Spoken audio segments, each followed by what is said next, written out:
If you love dals, I'm sure you love this Lauki ka dal. It's a change from our regular dals. It's so easy to make and so yummy. Even bachelors can try it.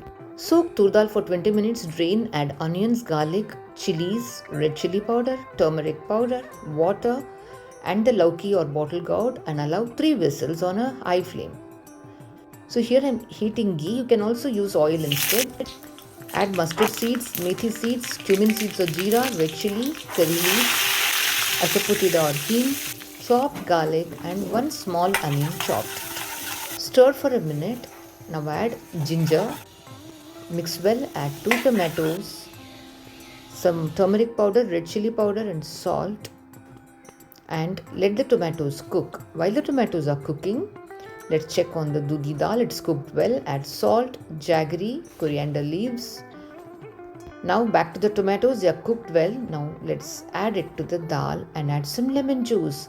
Done. Isn't it so simple? The taste is amazing. Do try it out.